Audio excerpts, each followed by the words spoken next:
Let's do it again. Hold on. I'll show you. I'll show it. I'm sorry. You missed the moment.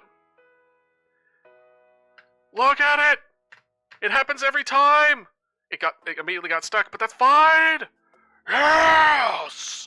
We're so freaking smart. We Googled the answer and applied it to our game. Oh my god. Oh my god.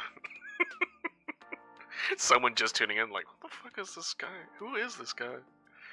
Who let this homeless guy stream? I don't understand. Hello everyone. Hopefully you're having a wonderful day so far. Today is another game dev stream where we go in, just try to fix all our problems. But today we're going to be tackling the issue with our imposter spread. We managed to actually get it to work mostly, but now we're kind of working out the potential problems, making sure that it goes around where it's supposed to, returning not like zero values, as well as figuring out what we're going to do with all the little spaces it creates in between. So we're going to go through that whole process of breaking it down, finding what solutions that we can find for it, and then apply them accordingly. So this is going to be a fairly informative one, but you know, we're going to be distracted a lot. So sit back, relax, get some drinks and some snacks, and I'll see y'all in a second.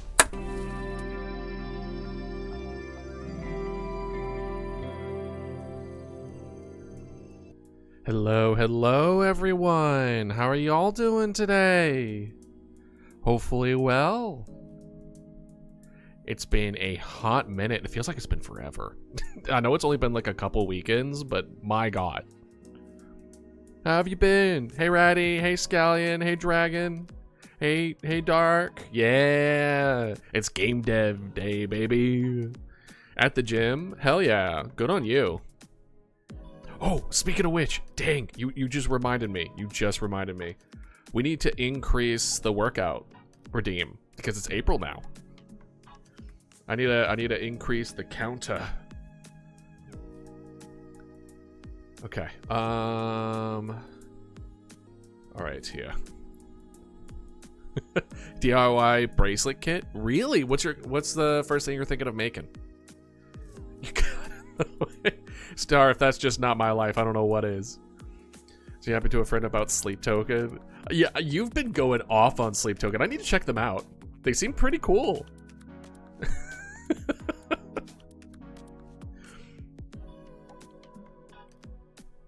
A point bank right now? What? What do you mean? What do you mean by that? King Candy themed bracelet.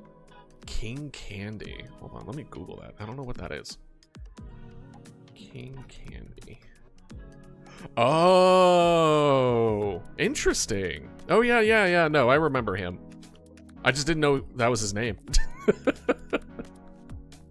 Yeah, go ahead, put it in the music. Put it in the music channel and just at me. If you can. If not, just say my name. You know, whatever. It's fine. I've recently been on a ROM hack since called Mariomon. Is that the horror one that you were talking about that was like really big? Because I remember you recommending it for a while, right? And that's definitely been something that's been on my radar. Came with a crown charm, I had to. Hell yeah. Hell yeah. So I guess crunches would now be 25. Push-ups will now be 10. And crunch squats will now be 10. Egg.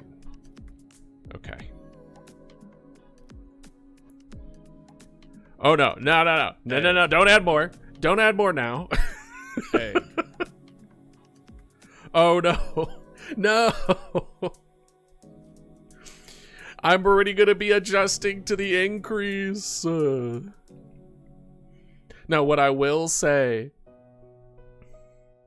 I know it might... In another whole year, we might get a third one. Ooh. No, I'm excited. Once we have the ball rolling on the emote stuff, it's going to be... We're going to be getting new emotes as frequently as we are getting new costumes. Oh, gosh. All right. Damn. Okay. Hey. Lore drop. Ooh, I have a good one. It's been something that I've been like messing around with because I introduced y'all to King recently, right?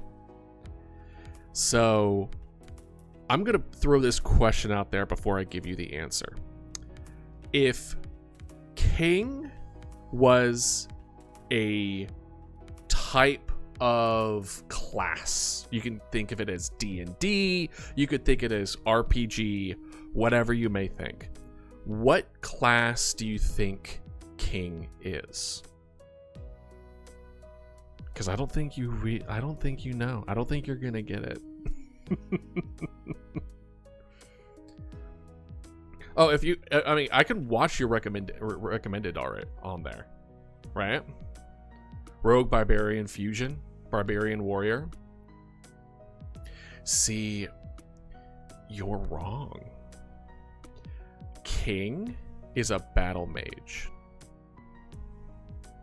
He's more akin to a sorcerer than he is a fighter in any capacity. He is arguably the biggest magic user of any of Idealist summons, by far. So if like the Queen of the Raptors is more of like a berserker assassin type of way of taking out opponents, he's like the heavy cannon. He's the big guns. Yeah, but no, yeah, he's mage. He's mage class, baby. And I'll add in a little freebie for you, just because I think it's cool and I like talking about it. Remember how I told you he lost his teeth when he tried to do the blade thing with his tail, and it was replaced with metal? Idealist made him fresh teeth. That teeth, specifically what he's really, really good with, is rune magic. Each tooth applies a different rune that he's able to cast spells from. So, and he is intelligent enough to make runes and spells on the fly and then bite down on them. They like almost like they hover in the air, and then he bites down with his metal teeth on the words, and it applies to the teeth. And then he gives himself a whole new set of spells that he can utilize.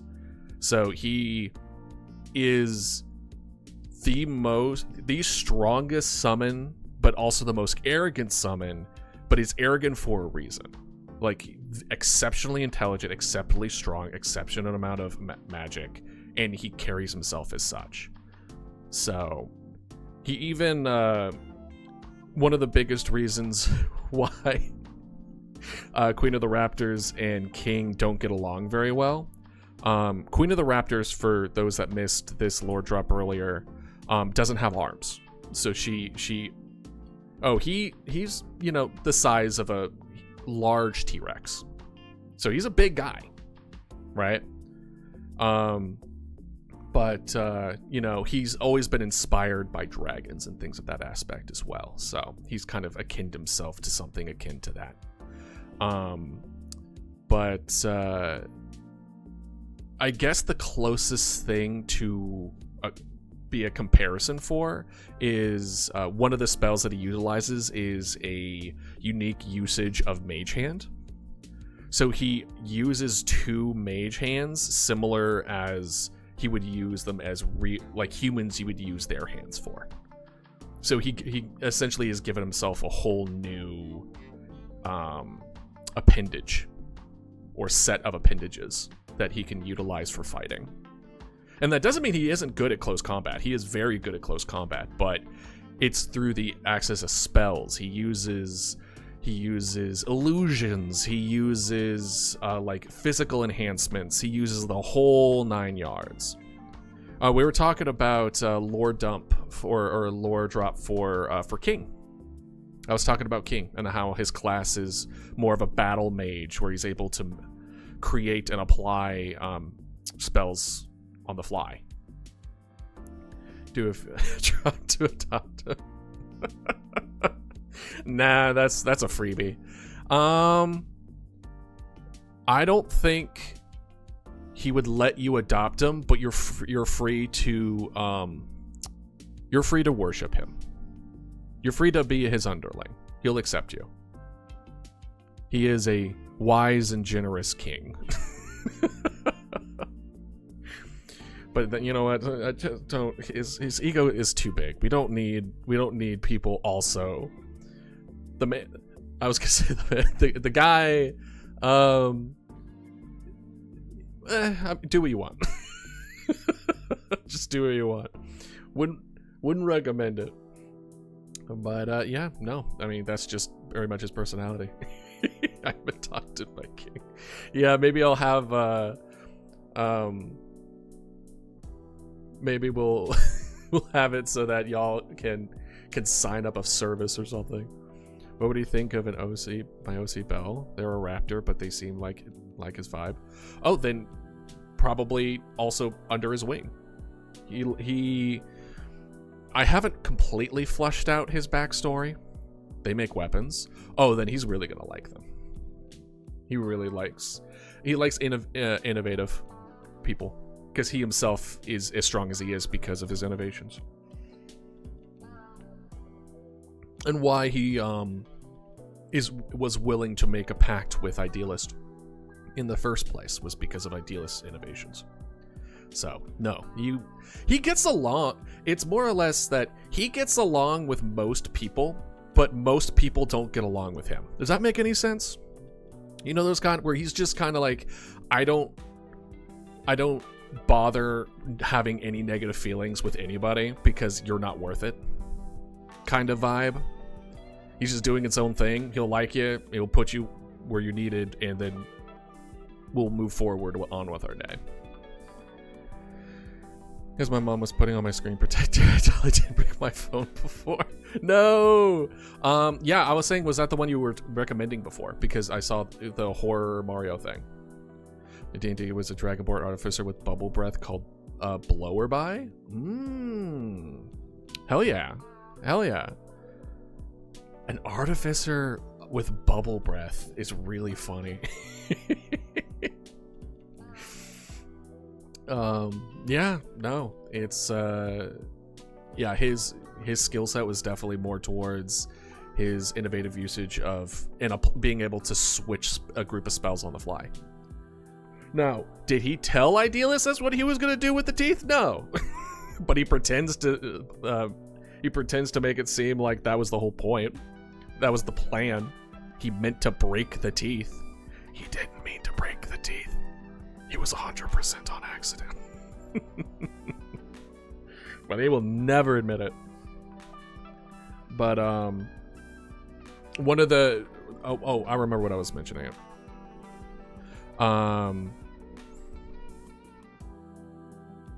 The friction between King and Queen of Raptors. Queen of Raptors judges King for his usage of Mage Hand. In which, of course, King responds with an appropriate middle finger. But yeah, it was essentially overcoming one's weakness versus accepting it and becoming stronger because of it, and the difference in the ideals between those kind of two mentalities. So that's one of their main friction points as a relationship. A rather dense lore drop, but I don't know. I've been gone for like on and off for the last couple of weeks. I feel like I owed y'all a pretty decent one.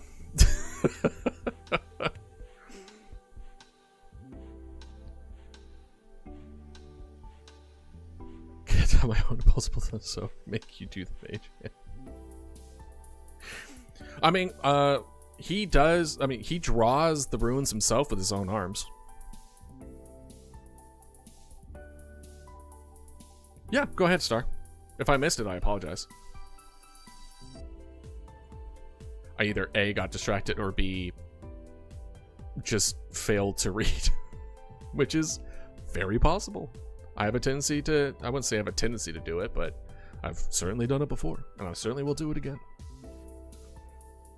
I'm assuming it's the Mariomon comment, yeah. But apparently there was another comment that I missed. Oh, that one. Okay. No, that's the BB313. Marimon is a ROM hack of your legal copy of Pokemon Emeralds and basically turns your Mario characters as the Pokemon. Oh. Interesting. Okay. Yeah, I did not read that comment. I apologize, Star. That's cool. That is cool. I'm glad you're liking it. That I could see that getting cursed real quick. I'm glad that it isn't. Actual characters and characters that are in the story and they're the gym leaders. That's a neat little crossover. I like it. Nintendo's like, damn it, why didn't we think of that? Right? Oh man. But yeah, no. Anything new, y'all, in the last week or so? I've been I appreciate y'all's patience with it. I've been meeting up with some friends the last few weekends. So, but as far as I'm aware, I won't have to be taking off weekends or anything like that. There might be a little bit of a delay this Sunday. My parents or my family's coming down for a birthday lunch, so I might be running a little late with that. But we'll start like maybe like an hour later or something. I won't cancel stream. Like it'll just be late, and it'll be like a Sunday chill day, a little bit later than usual. So it shouldn't be too much of a problem. But after that, I don't think there will be any more like cancellations for stream, and we'll be able to get back to our normal programming. You joined a game jam? That's awesome. Don't underestimate your involvement. What was the game jam about? What was the game about? What did you do? What was your participation in? Tell me about it. Like Mario enemies, the actual characters. Oh right, I already read that. But yeah, no, like anyone who's considering going into game dev, game jams are an amazing way to get started. Because it kind of like throws you in the fire a bit. Right. The legal copy of Pokemon Emerald. Certainly not an emulator. Certainly not.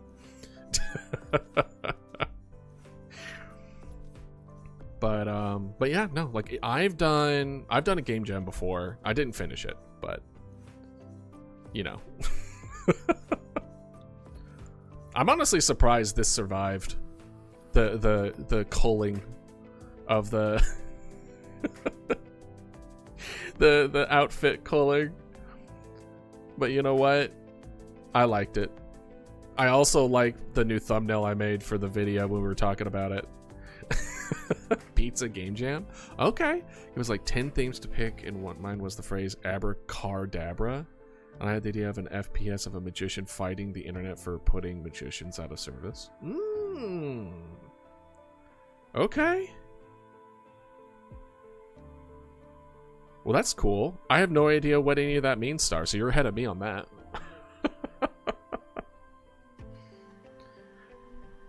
Gets a pizza delivered to their door. Oh, that's why they called it a pizza game jam.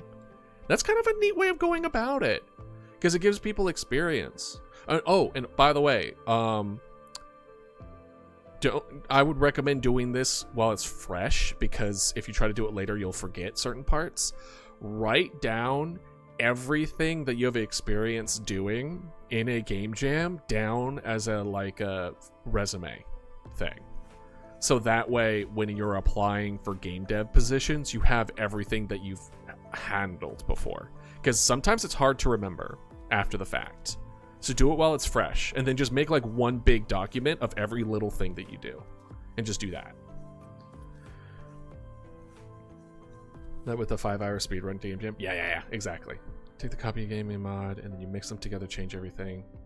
It sounds to me like when I was doing the Archipelago games. It sounds similar, where it's like it's the same but different. Fun fact about Dark is a shapeshifter. For when he shapeshifts, he becomes what he shapeshifts into.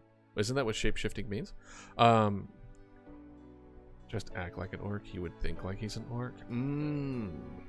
Got you. So it just makes a new body versus a changing of his present body. Gotcha. I want to make my own game, but I don't have a PC. Well, is there game dev tools that are good on phones and tablets and stuff? I think there is, but I don't know if they're any good. Maybe Game Maker? Is Game Maker on you can make it on different things? Let's see.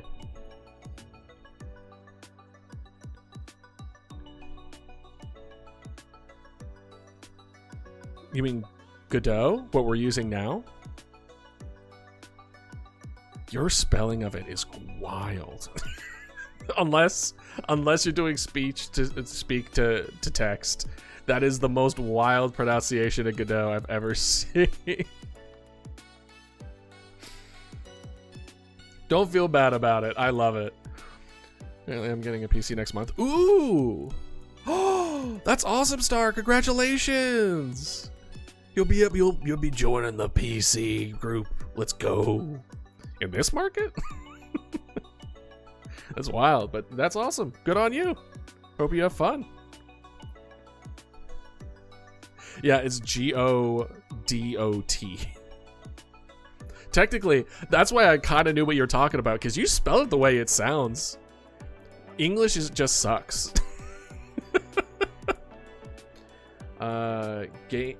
Game dev programs for mobile?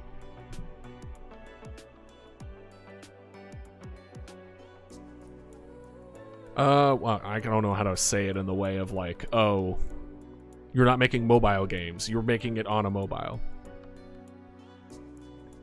Well, I'm a prime example, I guess. Oh, man. No, it changes his body, also his mind. It shapeshifts into what you would like identically. Oh. So, he has issues with his own identity. I would imagine. And let's see here. I mean, we are potentially going to make this game, like, gonna be good for, touchscreens, right? So, it's gonna be good. All right, well, let's think here. Well, it's been a hot minute since we've done game dev. I don't really remember. Let's pull up the game dev document. Did I write it down? Was I smart enough? Did I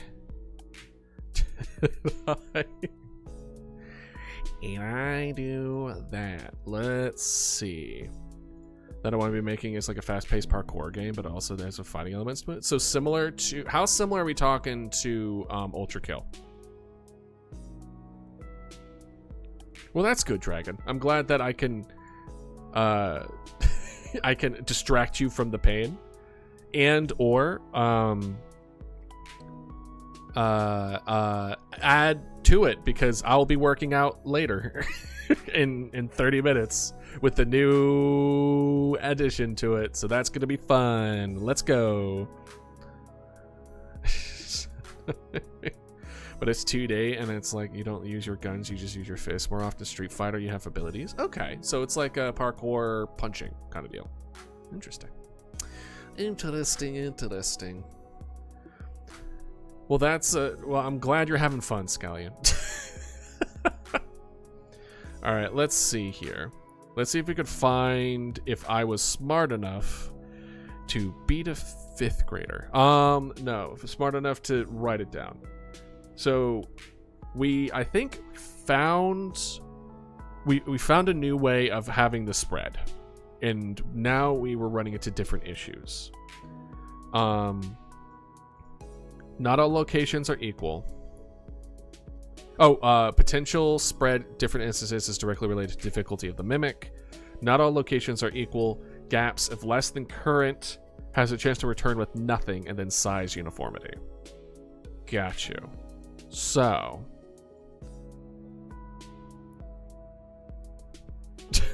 Clip what? What? No.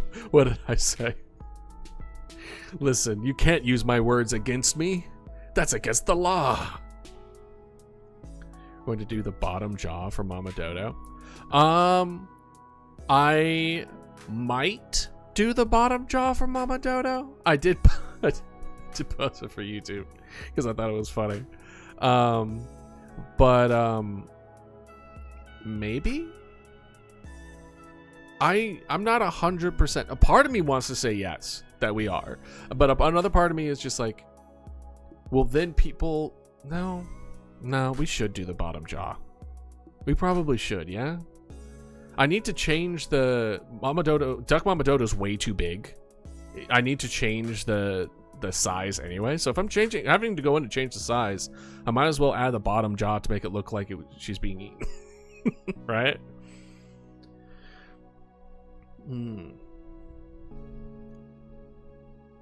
Well, how does he forcibly go back to normal if he believes that he's that person? Does he still have the memories, or does he not have memories anymore?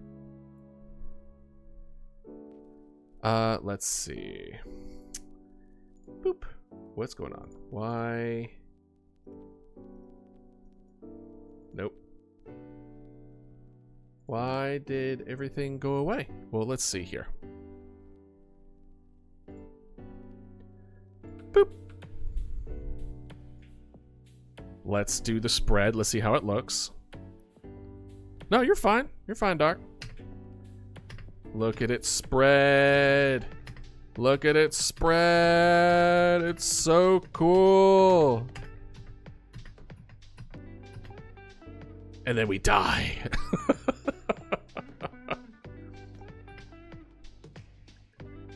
But we want it to like go everywhere, right?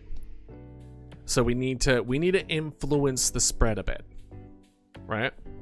Right now, this is the route. So let's go ahead and try it again, and I bet you we're gonna get stuck.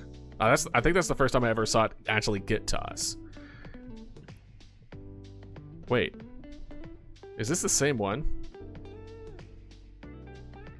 Oh, no, it went different. It went a little different this time. All right, so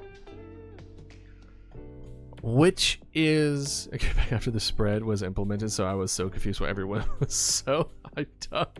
Well, it took like weeks to figure out, so that's one of the reasons why I was so excited, because I was like, thank God we finally figured it out. Play, what's the fishing game? Oh yeah, web fishing. Yeah, we could play web fishing. Maybe on Sunday chill. Well, you said next month, right? So if it's gonna be next month, let me know, and then we'll have another web fishing Sunday chill day. One in charge of shape changing. Okay, got you. So he's like segmented his mind. Okay, that's pretty cool. Happy on my birthday. Oh yeah, so your birthday's next month. That's cool. Well, well, definitely don't tell me your birthday on stream, but happy early birthday. And I hope that I am streaming sometime close to your birthday so I could wish you happy birthday.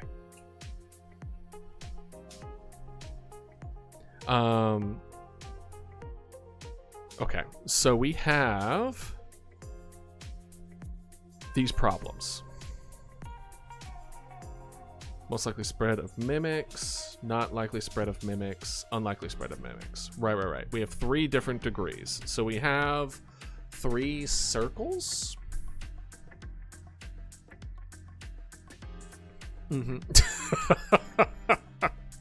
It's most likely happening on my birthday? Hell yeah. Well, I'm glad. Excellent. So that I will be able to wish you happy birthday. Okay. I think, as far as the list of things that we need to figure out with it, and it is going to be the degrees of spreading is important, but we don't want, but I feel like that's a later problem.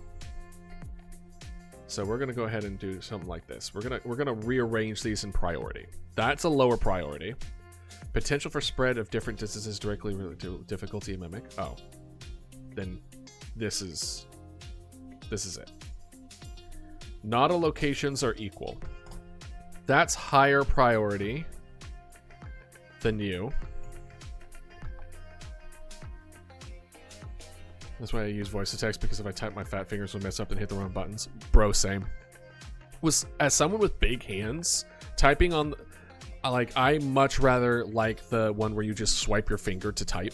You know what I mean? You don't lift your finger up, you just go from letter to letter and it types for you. I like those. Because if I do the normal, I'm having to, like, erase a lot of the things I'm typing because my fat fingers are hitting the wrong things. Oh, man. Oh, they're just part of them, so you just imagine the existential crisis when they figure that out. Yeah. Yeah. Well, does it represent similar to, like almost like a hallucination? Where it's almost like they're talking to their old self kind of deal? Because I've seen that a lot in, like, fiction and things of that nature, where it's like the representation of things that are buried and, you know, trauma that hasn't been properly, like, responded to is a hallucination of their old self. You know what I mean? I'm going to keep my lower drops in the righty Discord. Hell yeah, Dragon. Oh no, if I'm going to make again, I'm going to do it. I'm going to need to do art. I'm good at art, but I'm, like, not good at digital art. Well, what I've seen some people do is that they make physical art and then they take a picture of it. Right? They'll either take a picture of it or they'll scan it and then make it digital that way. And there's been some games where it's just art that looks like real paper. Like the stylization of it is just actual paper, which looks cool. It looks neat. And it definitely makes you stand out too. So, like, go for it. If work with your strengths, right? Use your strengths to overcome your weaknesses. Use my phone with the touchscreen pen. It just feels a lot like paper. See, I have a screen protector that mimics the feeling of paper. And that's what I use. Because otherwise it's too slick. It just doesn't feel good. Yeah, maybe. Like, it took a while to get used to digital. But not as long as I thought it was going to take. So, it just might be something you'll have to just get more and more accustomed to. Alright? But the screen protector that mimicked the texture of paper really did help. As far as that transition. From physical paper to digital. And maybe one day I'll get one of those big ones that I get to put on my desk where I can actually move my arm well instead of just, like, not. Who knows? It's like, wow, Idealist, your art got a lot better suddenly. It's like, yeah.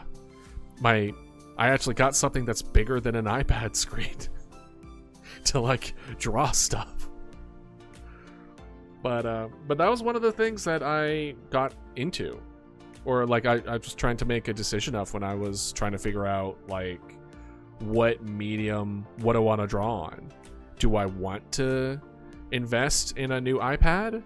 Or is it better to get one of those big drawing tablet things with a screen on them and then have drawn that? And I chose the iPad because I liked the portability of it. I liked the just the ability, like, the screen was big enough. It wasn't huge, but big enough. And it's like, my friend who has a big Huon tablet. Exactly. Yeah. I mean, yeah, pretty much though, right? My desk, I would need to get a bigger desk. I don't know